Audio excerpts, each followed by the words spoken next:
चलो यार अगला क्वेश्चन करते हैं, आसान से क्वेश्चन है। क्वेश्चन क्या बोल रहा है, a finite size object is placed normal to the principal axis at a distance 30 centimetre from the convex mirror of a focal length 30 centimetre. ठीक है भाई। A plane mirror is now placed in a such way that the image produced by both the mirror coincide with each other, the distance between the two mirror is. तो ये अपने पास convex mirror है, ठीक है। इसका जो focal length है वो कितना है, 30 सेंटीमीटर का है ना। और जो ऑब्जेक्ट अपन ने प्लेस करा है वो 30 सेंटीमीटर दूर प्लेस करा है। और ऑफ कोर्स ये बात है कि जो ऑब्जेक्ट की जो बात करी जा रही है वो रियल ऑब्जेक्ट की बात करी जा रही है। तो पहले अपन निकाल लेते हैं कि इमेज का बनेगी।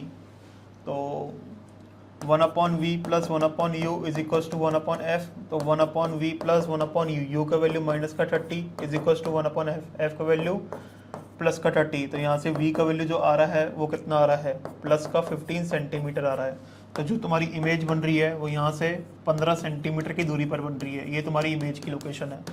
अब क्वेश्चन में बोला गया है कि अपन एक मिरर प्लेस करते हैं और जो मिरर है ना, वो जो इमेज बनाता है ना, वो इसी लोकेशन पर बनाता है। तो तुम्हें बताना है कि मिरर मतलब प्लेन मिरर और कॉन्वेक्स मिरर के बीच की दूरी कितनी होगी।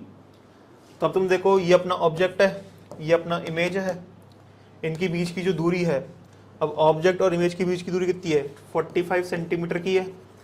अब जो तुम्हें मिरर को प्लेस करना पड़ेगा ना, तो इनके मिड वे में करना पड़ेगा, क्योंकि ऑब्जेक्ट और मिरर क्या होते हैं, इक्वी डिस्टेंस होते हैं फ्रॉम द मिरर।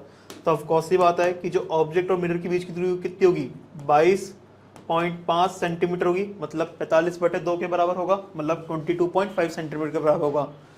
तो मिरर को अपन ने कहीं इधर प्लेस करा होगा, ठीक है। ये वाली दूरी कितनी आ रही है, 22.5। यहाँ से लेकर यहाँ तक दूरी कितनी है, 30 है। तो ये वाली दूरी कितनी हो जाएगी, 30 माइनस 22.5, जो कि कितना हो गया, 7.5 सेंटीमीटर। तो तुम्हारा कॉन्वेक्स मिरर और प्लेन मिरर के बीच की दूरी कितनी हो गई है, 7.5 सेंटीमीटर।